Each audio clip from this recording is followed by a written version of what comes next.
Hi everybody, and welcome to this meeting with our dear Chiza, who in a moment will be presenting and sharing her wisdom on the gut health and the skin microbiome. If you don't know me, I'm Frank Salem, the Managing Director of Vital Plus. Now, I hope you can stay with us to the very end because Chiza has a surprise offer for you. Last month we had the beautiful, wonderful Gay Waddle, who I think is with us, talk about the skin barrier and how important the skin barrier is. When Chiza is going to hammer in that concept even more so. Now, I personally think that you should question any kind of long-term usage of aggressive treatments and products that impair the acid mantle and weaken the diversity of skin microbiome. Anyway, I want to congratulate you for joining us in this discussion about the gut health and the skin microbiome. You're obviously the kind of therapist not content with what you've learned during your beauty college years. And I believe that your self-development is fundamental for your business to remain competitive and even to thrive. So no matter where you're at in your professional career, you must avoid complacency. And Chiza, our guest speaker, is anything but complacent. She could have been satisfied with her dermal clinician diploma, hung it up on the wall and let it accumulate dust. But oh no, not our Chiza. No, not at all. She went on to amass a flurry of credentials, a master's degree in human nutrition, an advanced diploma in nutritional medicine, and a Bachelor of Business Studies. Chiza founded the Nutritional Skincare Academy, where you can learn about the importance of nutrition and as it impacts the health of the skin, and I suggest you check it out. But Chiza has really grown the reputation of being the gut health and skin microbiome expert. And we are very, very grateful that she is sharing her knowledge and her time with us. Now, you don't need to take any notes because this meeting is being recorded and you will be able to review it anytime you want and as many times as you want. The link of this recording will be uploaded in our Facebook group, and I'll give you all the details of that later. It's Vital Plus Skincare Professional. We've got the link that will be posted shortly. Now, if you're already part of our group, if you're not already part of our group, you can just ask to join. So I'm going to unmute everybody so that we can all express how very grateful we are to have Chiza. So please join me in welcoming Chiza and letting her know. So I don't know, have we unmuted? Yay! Yay! I love you, Frank. Hi, everybody. Oh, I feel so welcome. I feel so welcome. That was a lovely introduction, Frank. Thank you so very much. I'd like to begin by saying a big thank you to you, Frank. I love it when you give me an opportunity to speak to your tribe. And I'd like to thank everybody who has joined us today. Frank is right. I don't think I'll ever stop studying. There's too much to learn. And I think especially when it pertains to our industry, because our industry is evolving. And I think that the relationship between skin health and gut health is a very important one. As a therapist, I don't think it is enough any longer to try to address clients' concerns that they present with just your in-clinic modalities and also your generic skincare products that don't really support the skin microbiome. What I'm going to be doing today is explaining to you the very important connection between both gut health and skin health. I have been very fortunate to find in my studies how exciting an industry we are in because of its evolution. It is no longer the same industry that I joined in 1996. I'm sure there are some of you that weren't even born then.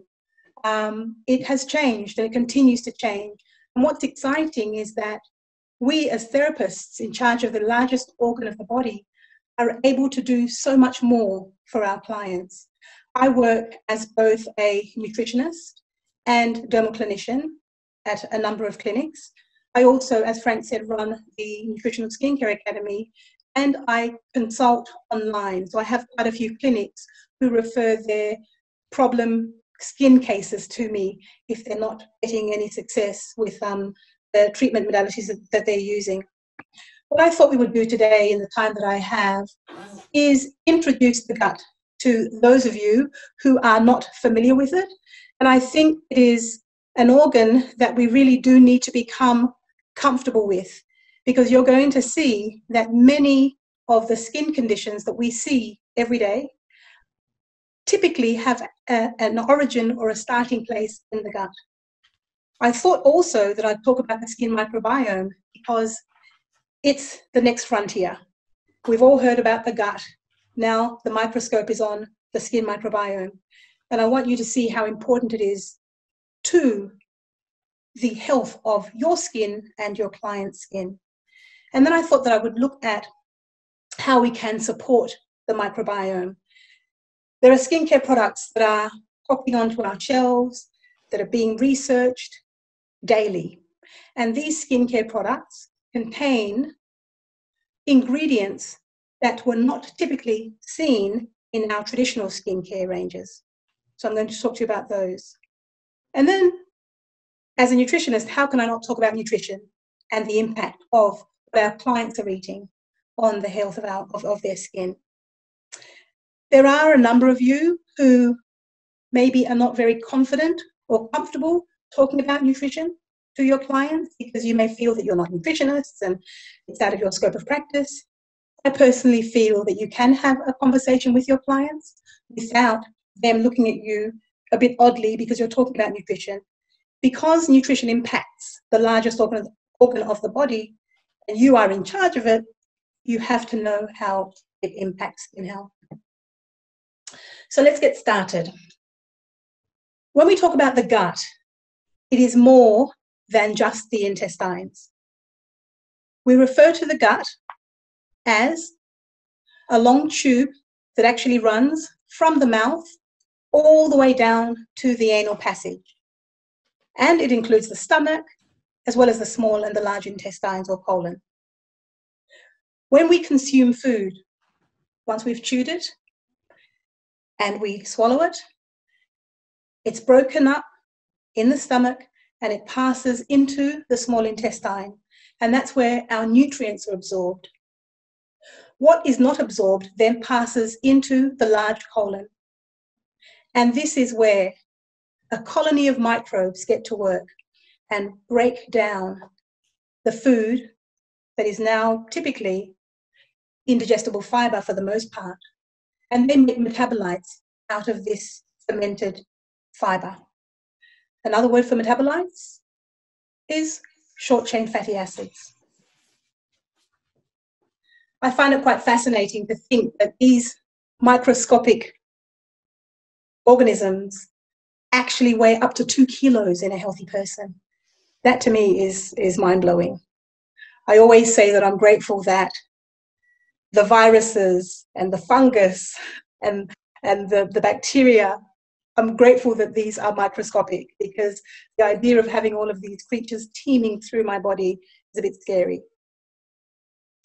So there are tens of trillions of microorganisms that reside in the gastrointestinal tract. And there have been identified, there's been about 1,000 different microbial species identified. When we talk about the microbes on their own, we refer to them as gut microbiota. When we talk about their collective genes that number over 3 million, and when you compare it to the human genome, that is about 24 million. You can see that our genes that are associated with our microbes make us more microbes than human, because they are 150 times greater in number than our human genes are. And you'll find that these microbes aren't just found in the gastrointestinal tract. They actually colonize surface areas that are exposed to the environment. So you'll find them in our gut, in our mouth, in our lungs, and also in the vaginal passage.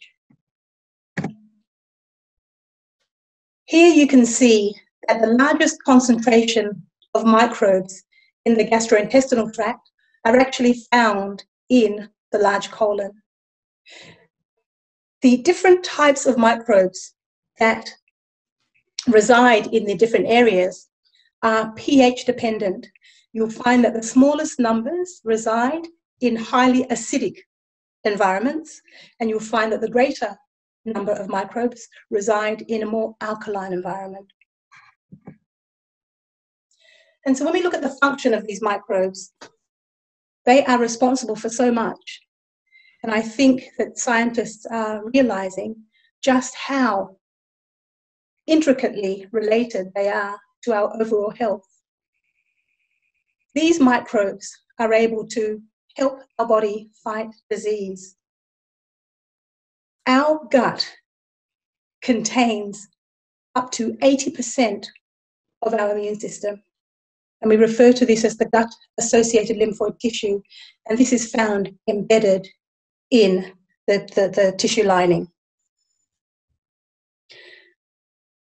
When we talk about the gut microbes, you'll find that it's mainly bacteria that has been researched. I also mentioned that there's funguses, there's viruses, and these microbes, as I said before, outnumber our own cells. So microbial cells outnumber human cells by nearly 10 to 1. Microbes are important because they help with our ability to digest food and absorb nutrients. These microbes produce neurotransmitters. 95% of neurotransmitters are made in the gut. Neurotransmitters are important because they allow for communication to occur. We talk about the gut-brain axis. Well, these neurotransmitters are responsible for our mood, whether we experience depression. These microbes are also responsible for the production of hormones. We see in our line of work a lot of women who come in with hormone-related conditions. Microbes, there are a group of microbes within the gut called the estrobolome that are responsible for the elimination of excess estrogen. So if your gut microbiota is not functioning effectively, this can be associated with hormonal conditions that you see. They are also responsible for producing amino acids. I've mentioned short-chain fatty acids, and these are butyrate, propionate, and acetate. And why short-chain fatty acids are important is because they actually provide energy for the cells that line the gut, but they also modulate inflammation systemically. When the balance is right, when we're talking about microbes within the gut, when the balance is right, you will find that beneficial microbes produce a hostile environment within the gut. And this hostile environment prevents the overgrowth of pathogenic microbes. So it keeps the balance right. Beneficial microbes promote health. Pathogenic microbes lead to disease. Microbes also play a role in detoxification. When we think about the liver as an organ of detoxification, when we think of the skin as an organ of detoxification, the gut is also involved in the elimination of toxic substances. In my line of work, I often see both men and women who have bowel regularity issues. I have clients who go to the bathroom once or twice a week. And one of the things that I do is always look at their diet, because if the diet is highly refined, that is going to affect bowel regularity. So where do these microbes originate? To this very day, I find this topic very fascinating. I remember when I first learned that microbes originate, or our gut microbiota is influenced by our birth method, whether we were delivered by cesarean section or whether we were delivered naturally. The impact it has is quite profound. A mother is able to influence the health of her infant by, in the case of a child that is birthed vaginally, as it passes through the vaginal canal, it actually opens its mouth and it's inoculated with microbes from the mother's vagina. The microbes that are inoculated then form its gut microbiota. The child is not birthed vaginally and is delivered by cesarean section. It has been found to possess very different microbial populations than that found in a child that was vaginally birthed. Another consideration is whether the child was breastfed or not. What they have also found is that a child that is breastfed actually thrives and is less likely to have asthma, hay fever, eczema. Breast milk contains soluble fiber known as, soluble fiber known as, I'll come back to it because I've just forgotten what it is. Human milk-derived oligosaccharides. That's what it is. Human milk-derived oligosaccharides is actually food for the microbiota. So it's quite incredible how closely linked breastfeeding is to gut health.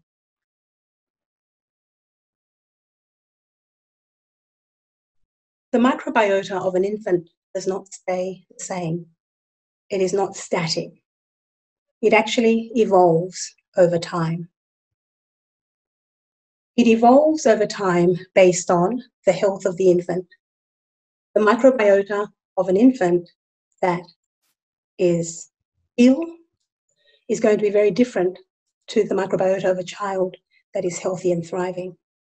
Antibiotics are going to affect the microbial balance in the infant's gut. Whether the child is breastfed or bottle-fed, of course, is going to influence it. You will also find that as that infant moves into around 1 to 2 years, as it starts to be introduced to solid foods, the microbial diversity changes again. When the child moves into, say, well, as it gets older, so it goes from, a crawling toddler to a walking child, the microbial diversity changes yet again. They say that when the child is introduced to solid foods, it then starts to create a microbiota that is consistent with that found in an adult. As you know, children can be quite picky. A child's diet is highly refined compared with another infant that eats vegetables and fruit. The microbial diversity will once again change. Other factors, such as whether there are pets in the home, will also impact microbial diversity. As we move from childhood into our teenage years and beyond, there are other factors that are going to affect gut health. Stress is a huge one, and I think stress is one that we can relate to. We work in a very stressed environment for the most part, but when you think of those of us that are in lockdown in Victoria, you can imagine how high stress levels would be. There is a very strong correlation between continued stress and an alteration in the gut microbiota. We also see it associated with alterations in the skin microbiota, which I'm going to come to. I've mentioned a highly refined diet. I've mentioned pets in the home. The built environment as well. The built environment is one where we are no longer connected with nature. Living in homes where there's no back garden, etc., will impact the microbial diversity. The sorts of products we use on our skin, and this is something that's relevant to us as skin therapists. When a client presents to us, we typically will ask them what they use at home, what skincare products they use.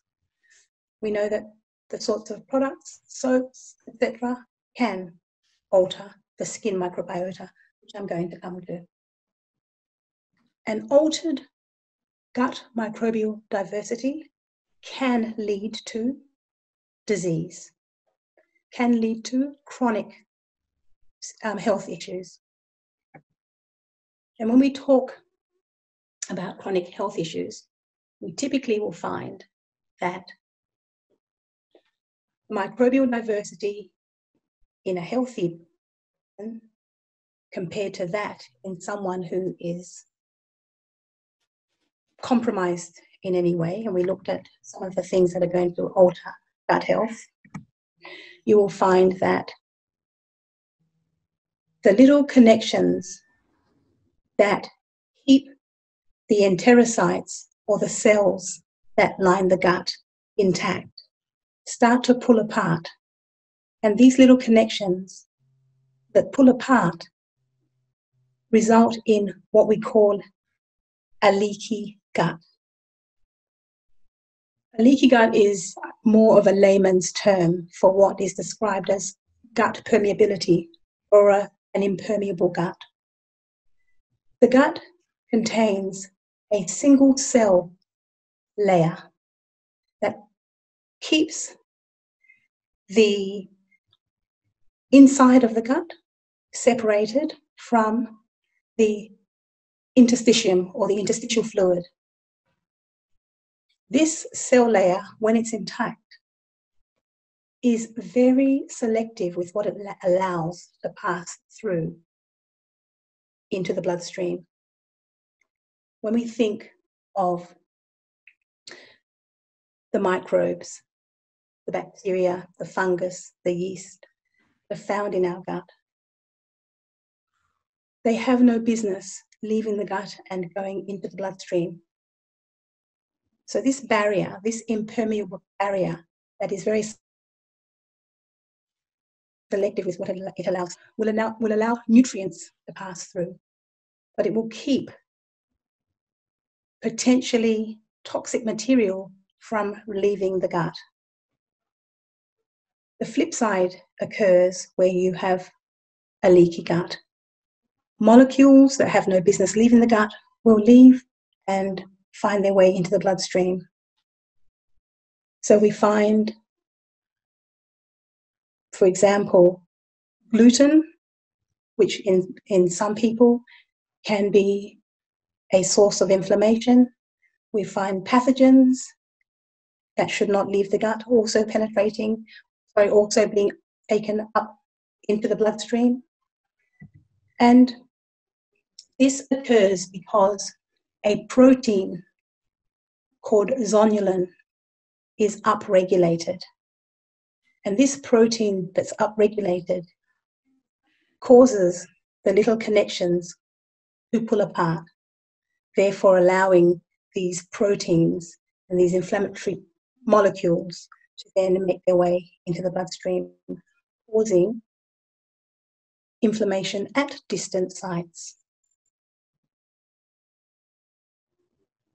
When we look at gut-associated disorders, for us as skin therapists, it's important that we know that psoriasis, eczema, rosacea, even acne are all associated with gut permeability.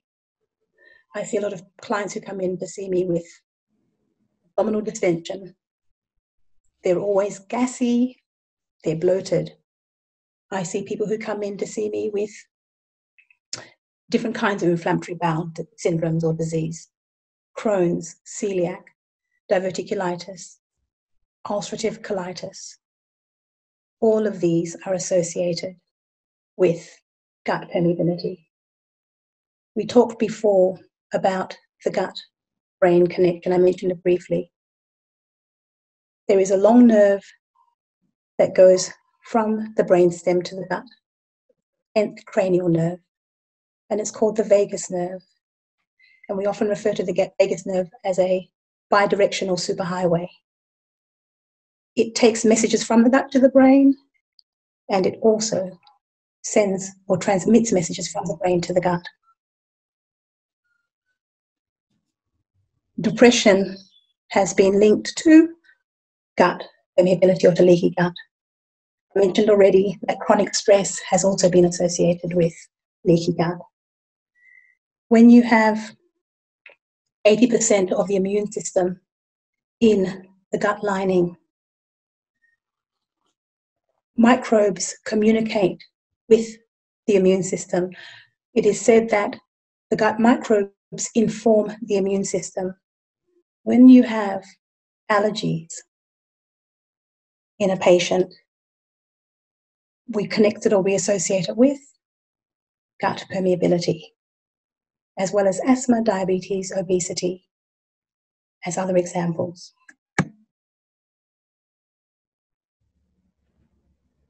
The gut communicates with the skin. Us, as therapists, need to understand that the same way that we have trillions of microbes residing in the gut, there is a cloak of microbes also found on the skin. And this has led to a lot of research in this area that has then led to new product ranges also coming to bear or coming to be. So there's a lot of information out there on the gut microbiome, on the skin's microbiome. I mentioned before that this is a new area of interest. Trillions of microbes are found all over the body. There are also about 1,000 microbial species that have been found to live on the skin. And the main phyla are actinobacteria, proteobacteria, firmicutes, and bacteroidetes. What's interesting about this is that imbalances in the skin microbiota have been associated with, as I mentioned earlier, conditions such as eczema, acne, for our interests, but also allergies, dandruff. We also associate impaired skin conditions with microbial imbalances as well. And so when we look at the skin microbiome, we think of the skin as being a physical barrier. Its role is to keep potentially pathogenic microbes from penetrating and causing irritation or causing inflammation. And we know that when we talk about the microbiome, bacteria, fungus, yeast, mice, viruses, and archaea all have a function.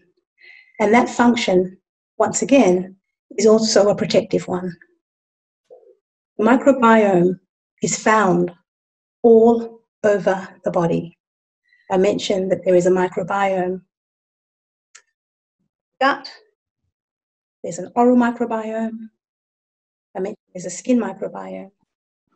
Microbiome is found on the scalp, found on the soles of the feet. So wherever we have skin, Yalla. a microbial colony. And what's interesting is that depending on the area of the body, you will have very different colonies of microbes. For example, the microbial colonies that you'll find in the armpit are very different to the colonies that you'll find on the scalp or on the feet. I mentioned before that the gut microbiota is influenced by I beg your pardon, I mentioned that the immune system in the gut lining is influenced by the microbiota. The same is the case on the skin.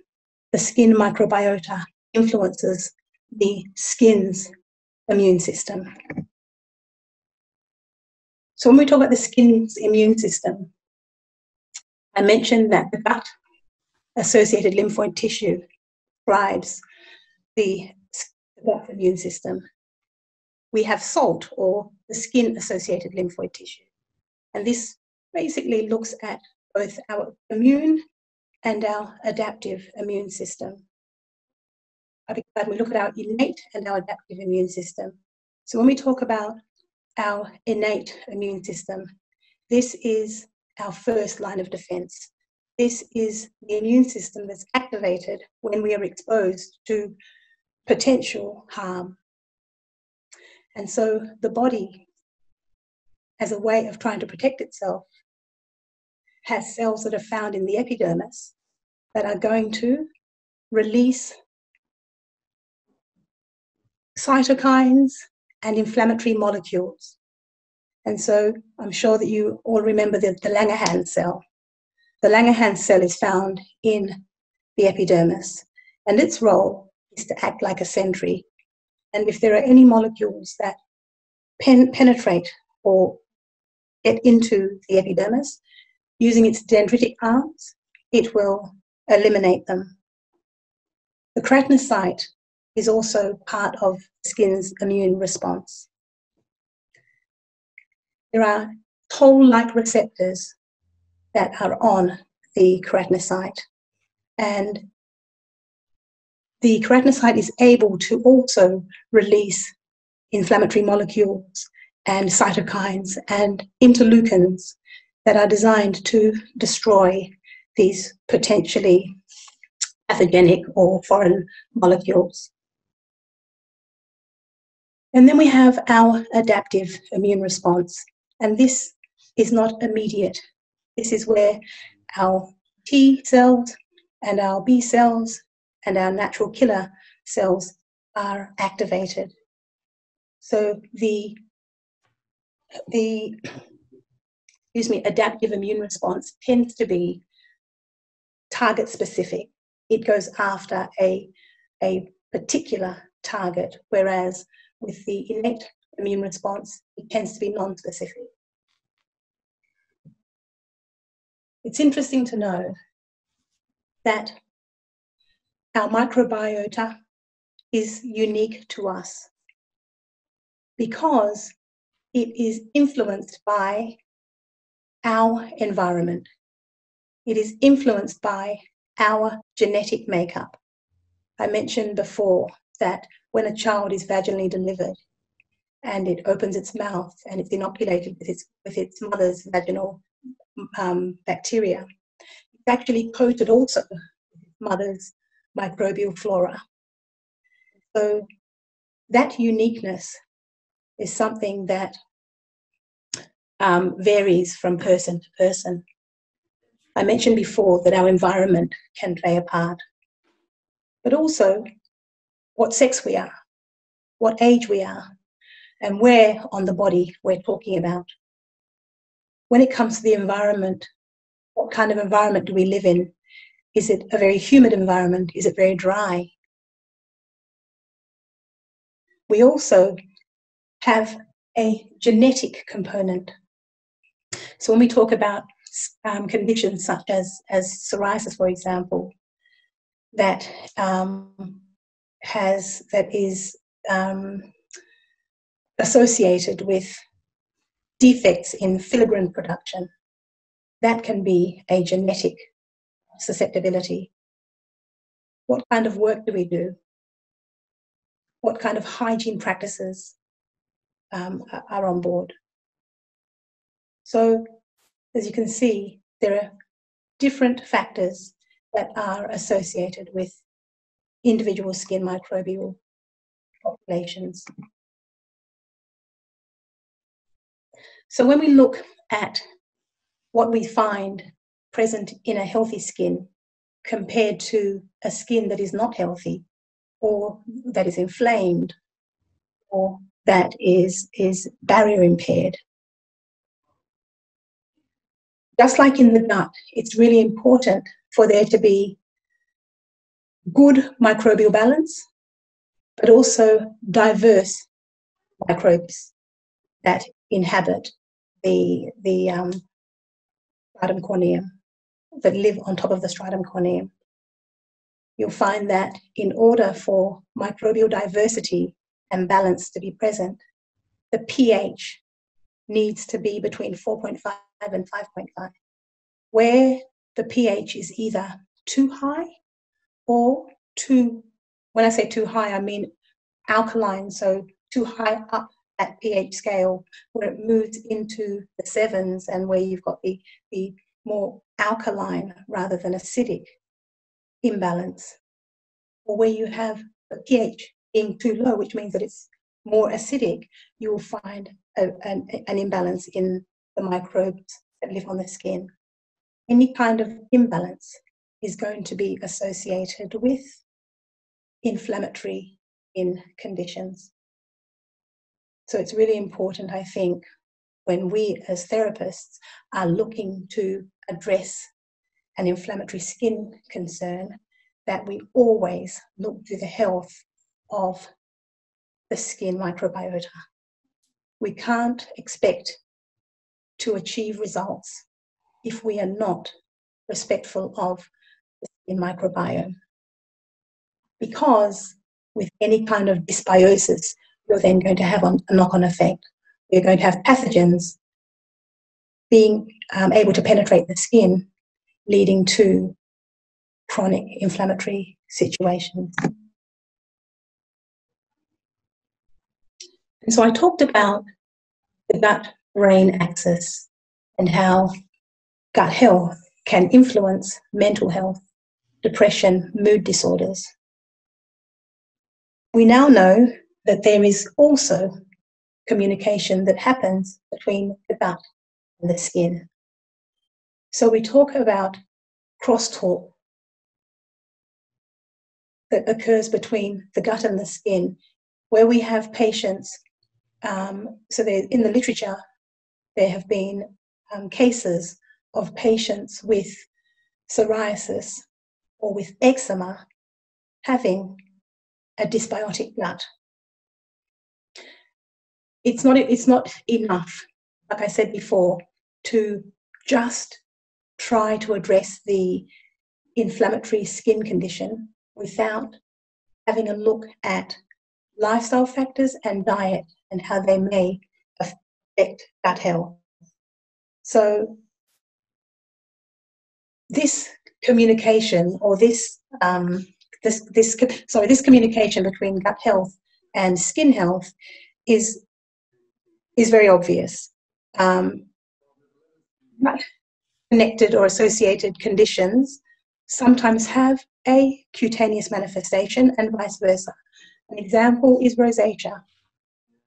They have found that patients with rosacea will often have conditions associated with hypochlorhydria, or not producing enough gastric juices, that then is associated with small intestinal bacterial overgrowth.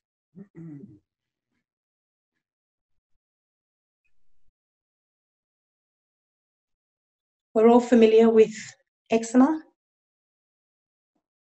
Eczema is another condition that has a strong gut connection. I mentioned psoriasis, I mentioned rosacea, I mentioned acne vulgaris. Conditions that are related to microbial dysbiosis are usually associated with, I mentioned before, the built environment. The fact that we are living in concrete type jungles where we do not have much of an opportunity, in some cases, this is not everybody of course, to get out and be in nature. And what this lack of connection with nature has resulted in is a reduction in diversity, microbial diversity.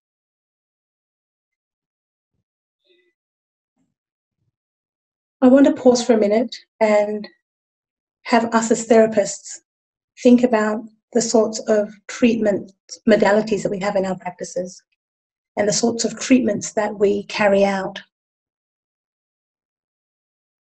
There is a school of thought where over-treating has become a thing. If you can do it, then why not do it?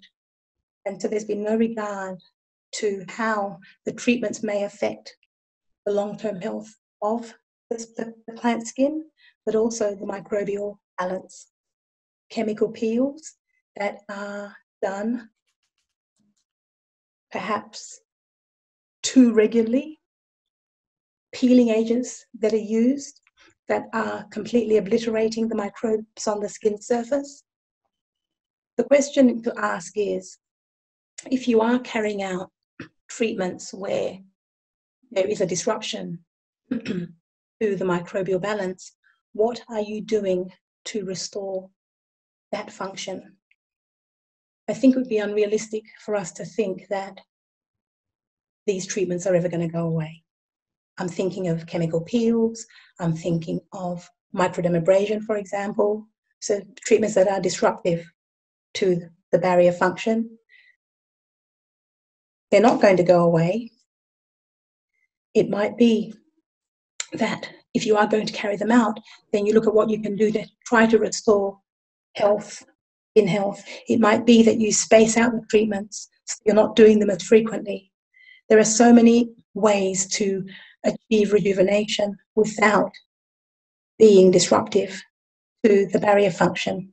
I think it's been shown more and more as people move away from these sorts of disruptive and ablative types of treatments.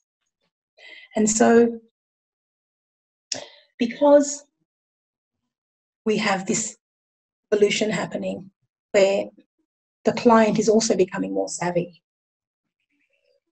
this desire by the client to really embrace skin health, to try to do less harm, I think has also influenced our industry. We are now seeing more and more therapists who align with the concept of corneotherapy, where they recognize that the health of that barrier function is so important, where they're now looking for products they can use on the skin to really support skin health. And so this growing awareness of the consumer is also, like I said, driving changes that we see within our industry. There are so many products that are now available on the market. Companies are now capitalizing on this newfound interest in the consumer. And so you now see that there are products that contain or promote that they contain prebiotics, probiotics, and now the latest term, postbiotics, something that we're seeing more and more of. I remember going to a conference in the UK, I think it was maybe 2 years ago now, and it was the 4th Skin Microbiome conference. And it was a conference that was attended by people in the medical arena. So you had a lot of pharma companies that had really poured a lot of money into research and development of this new area, skin microbiome health. Doctors who were also interested in what they could find out about skin microbiome and products that were going to support. And what was interesting was that a lot of these companies were, like I mentioned before, pharmaceutical companies that were really focusing on probiotics and how they could mitigate inflammatory skin conditions. And the sorts of talks, or the types of talks that were being presented, were all at a pharma level, where they were using probiotics or live strains of bacteria specifically in products to address eczema and psoriasis. And these companies had been bankrolled by governments in some cases, because there's very, very strong evidence that these live microbes can modulate these inflammatory skin conditions. Now, it got me thinking of our industry and all of the product ranges that are now starting to pop up, best to have probiotics in them.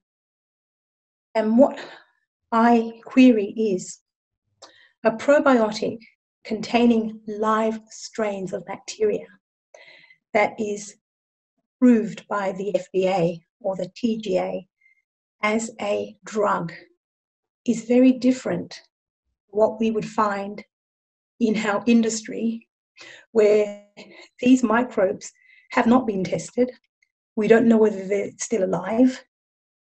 And so in our industry, I think it tends to be more of a marketing tool rather than actual active live strains that are found in these products. Because when you think of the testing of these products, as therapists, we are not allowed to do anything to the skin or use anything on the skin that is going to change it in any way.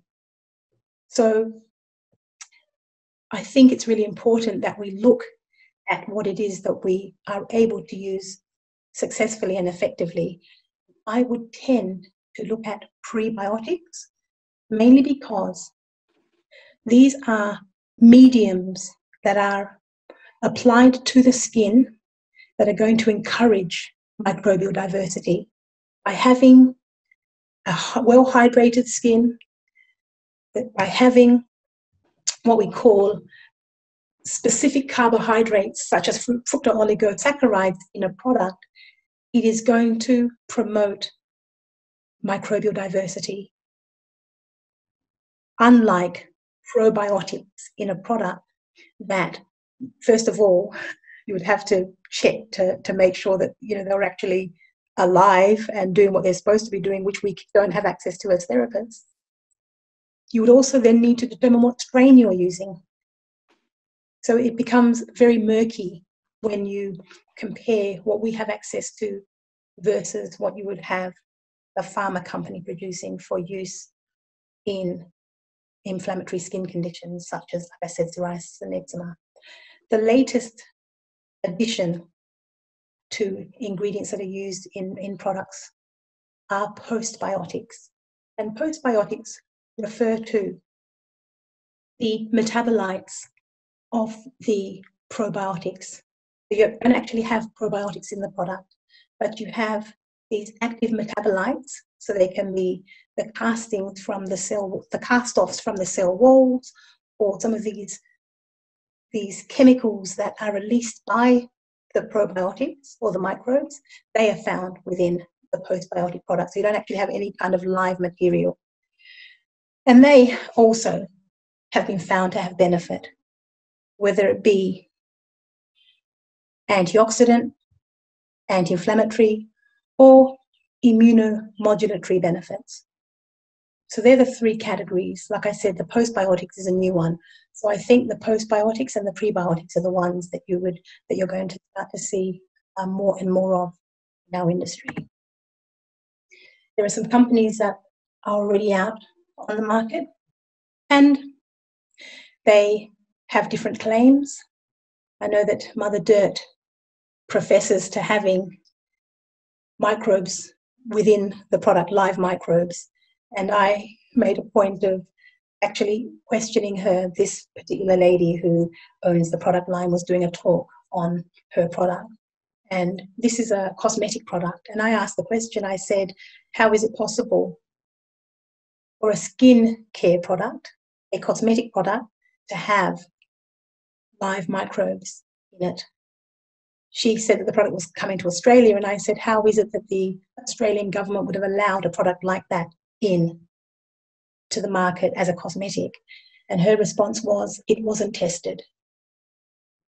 You have a product like Jumo that, rather than containing probiotics,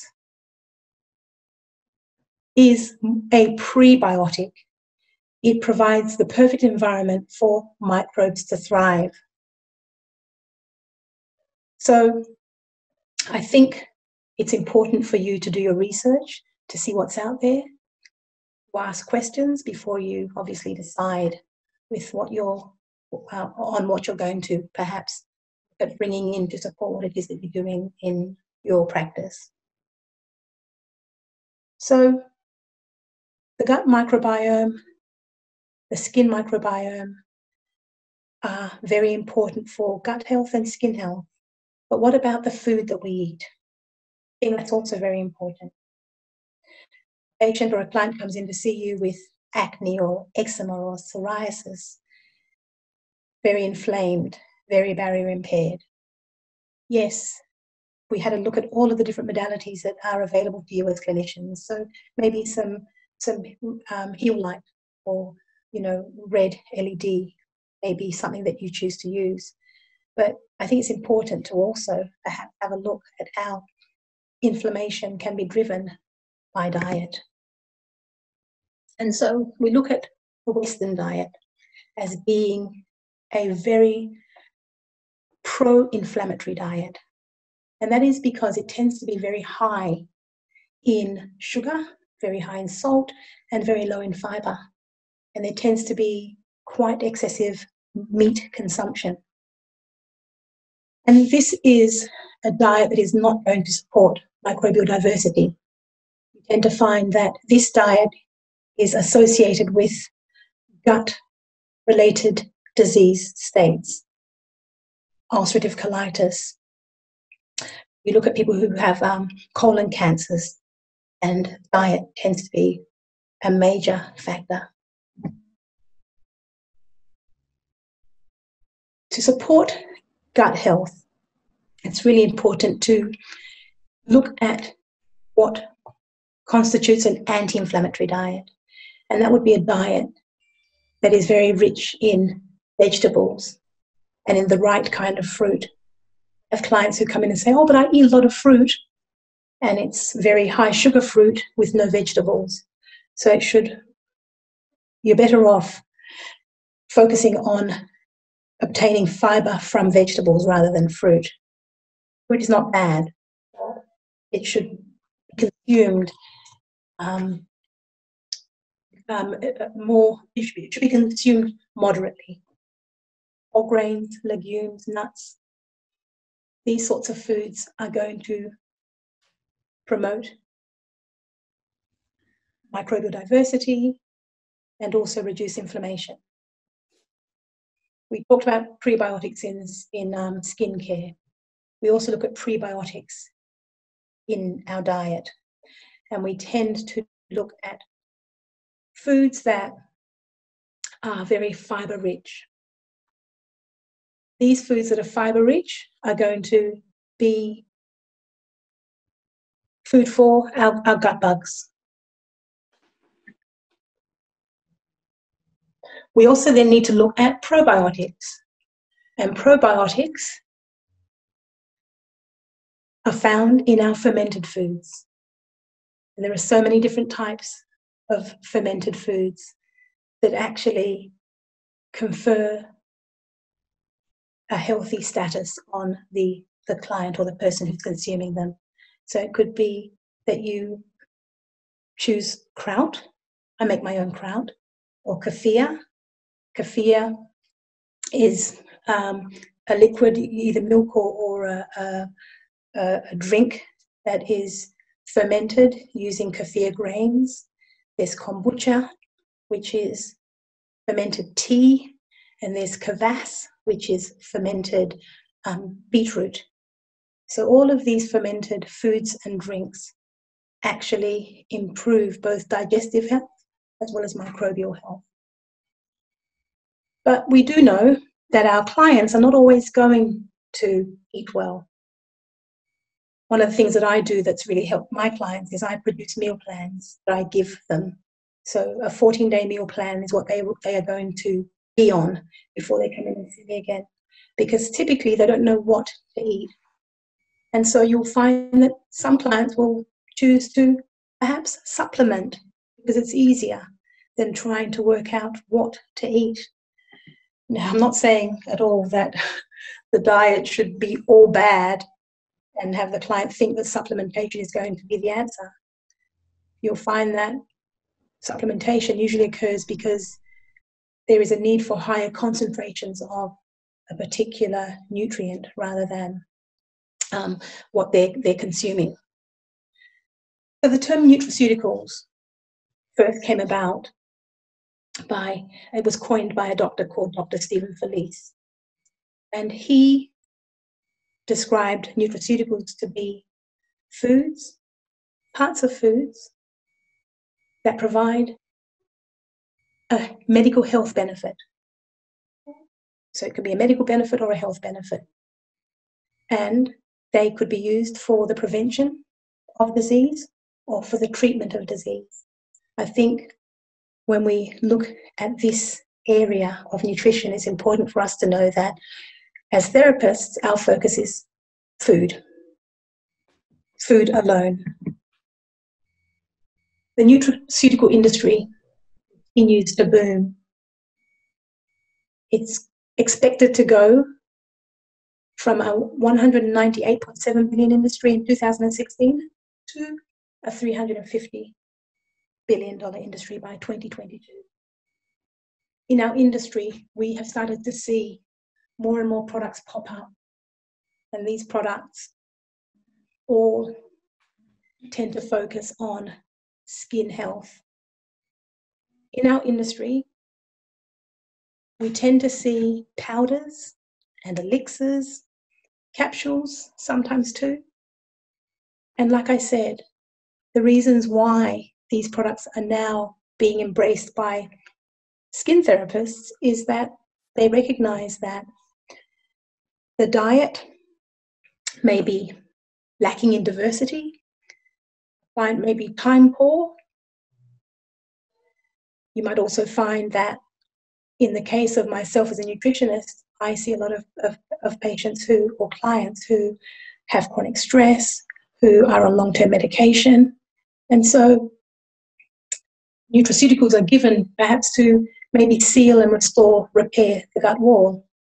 You'll also find that because of over-farming, even though someone might be eating what she considers to be healthily, the nutrient quality is not there. You'll also find that diet may be of an inflammatory nature, where even though the person is not eating junk food or eating foods very high in sugar or that are highly refined, think of patients or clients who eat fish that is farmed. Farmed fish is very high in omega-6 fatty acids, which drives inflammation, where livestock that is grain-fed is what is consumed. That also tends to be very high in inflammatory molecules. And so there are a whole range of nutraceuticals that are available that have different functions. As I mentioned, as therapists, we are looking at food as our nutrient source. But you will find that, myself, for example, as a nutritionist, I will very regularly recommend B12 for a client who is maybe vegan or vegetarian, I may recommend glutamine in order to restore the little joins that connect the enterocyte cells together. And so there are what we call practitioner-grade supplements. And then we have supplements that are available to the skin. And as I mentioned, we are looking more at trying to supplement their diet rather than cure disease or cure illness. And that's a really important distinction.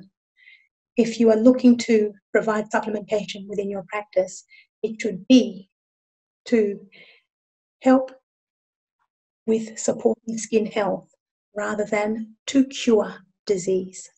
And that's a really important point. It's also very important to know that, like skincare, products aren't always equal.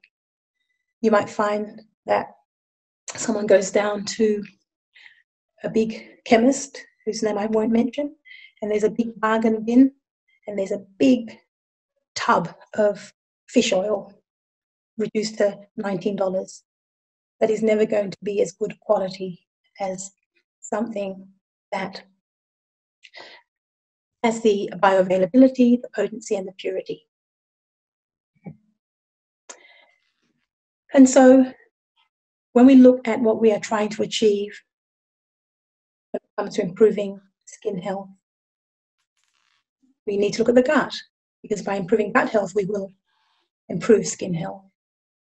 And so remembering that inflammatory skin conditions are associated with gut permeability, we want to focus on repairing the gut wall. We want to improve gut permeability. We want to reduce inflammation. So we look at the diet. We also want to restore digestive health. So I talk about apple cider vinegar in water being a great way of doing that. Digestive enzymes will also help digestion. And then microbial support.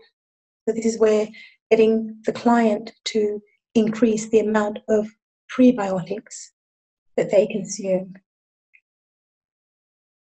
Now this last point, repopulating the gut. We look at fermented foods and what they do with the bacteria that they contain. They help the microbes in the gut to perform their tasks.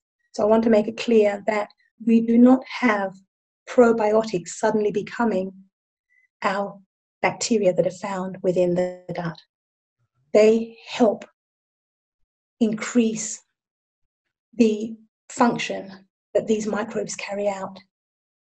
They also help provide the environment where their numbers can increase. They do not become gut microbes themselves.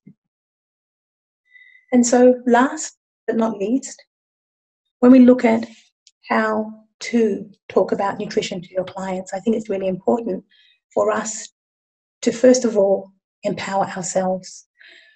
We are not wanting or expecting that a skin therapist is going to take on the role of a nutritionist or a dietitian. Your role is to support your client in getting the results that she's after. As someone who's in charge of the largest organ of the body, it's important that you know what she's eating. And so what I talk about and what I teach in my classes is making sure that the client understands the link between her inflammatory diet and the health of her skin.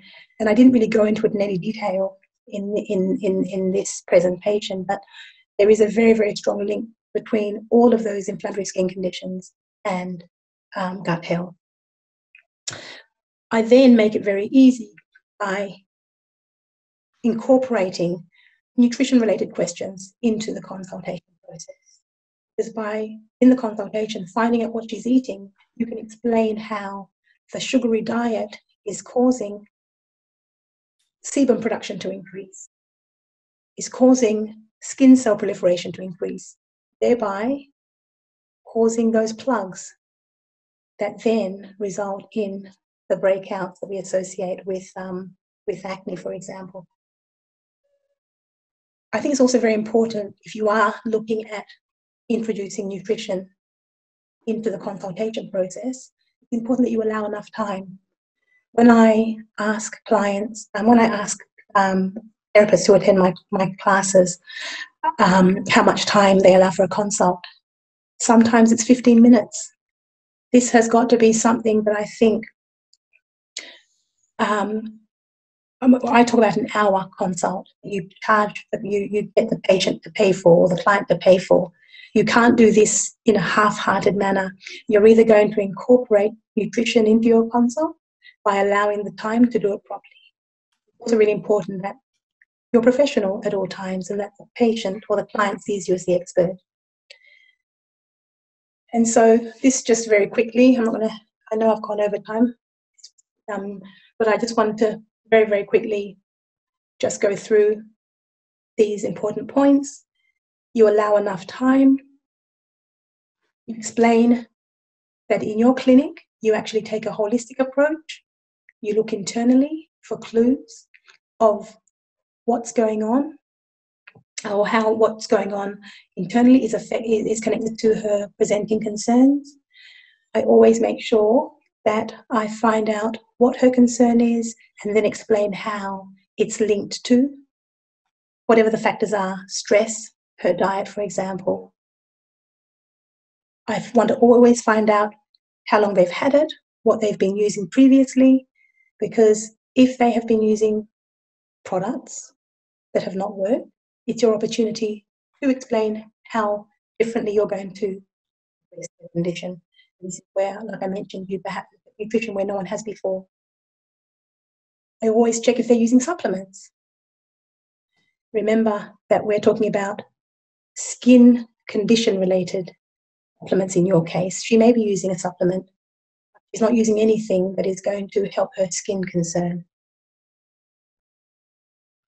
I always like to establish with the patient or the client that she's tried different things, but nothing has worked, because that's my opportunity to come in and explain why she's come to the right place and how you can help her. So what I was talking about meal plans. So I make meal plans for clinics, and I personalize them with your clinic logo, and I will basically do meal plans for 8 conditions. There's pigmentation, psoriasis, eczema,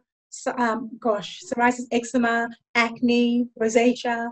So there's 8 plans, and I normally charge $175. So I'm happy to do them for $130 for this group. They're very, very, very involved, and they take quite a bit of time. But what's lovely is you get a meal plan, you get a shopping list, so the client can go off and shop to then prepare, to then cook the foods that are given to her for week 1 and week 2. Also, those of you, Frank mentioned that I run the Nutritional Skincare Academy, and this is an academy that I've put together to support clinicians, because I know that when I did all my courses, nutrition was not even a consideration. So I normally charge $657 for my course, and it's $389. And if you sign up for the course, you will get a meal plan of your choice, complimentary. So that's a nice little saving. So what is normally $175, you will get for free. Yeah. You can alternatively just buy the meal plans if you would like to buy meal plans that then you would give to your clients. For 2 weeks, they use the meal plan, and then they come back and see you, and you'll be amazed at how much better she feels, but also how amazing her skin looks. Yeah. I'm also just finishing up another course. I'm happy to do a 20% discount on this, and it's looking at hormones and the skin. Okay. And that's my email address, and that's my website. And I'd like to say thank you so much, Frank, for the opportunity. My pleasure. So all we need to do is just send you an email. Just email me, absolutely. nutritionalskincareacademy.com, yeah. And then you'll be able to. They just need to say that they were part of our. Yes. Class. Yeah. And that's fantastic. They're great offers. I would imagine that having a meal plan would really give the client something really beneficial, but also they will think of you as, wow, my beauty therapist. Yeah, but what I do, Frank, sorry to interrupt you, I actually have a blurb on the condition. So each condition, I give a bit of information to the client on the first page, and I say, in collaboration with Chiza, a skin-focused nutritionist, this plan has been put together for you, especially for you. So it empowers the therapist, because we're not saying the therapist has done it. We're saying she collaborated with me to do it for you. Right. It has the clinic's logo and everything on it. So it works really well. That sounds really great. That's fantastic. Well, as you know, we were going to have our very own Danielle Mason just talk about some of the amazing results that she's seen, and because she's a trainer, so she goes from one salon to another, and she gets to see real things that are happening. And unfortunately, she can't make it. But I wanted to just quickly, for 1 minute, just give you a little background on the story of Jumo, because I know you mentioned it, and as you know, we distribute skincare that is skin microbiome friendly, I should say, and Jumo is certainly one skincare product that was developed for that very purpose. I remember you mentioning about the prebiotics and the probiotics, and Jumo is very much a prebiotic product, where it brings the nutrients that all the bacteria and fungi and that love and that can thrive. I've actually had the meetings with this lady who came into our office here, and she was suffering from this withdrawal, and so it's really quite horrific. But we've had some amazing results. I'll just share.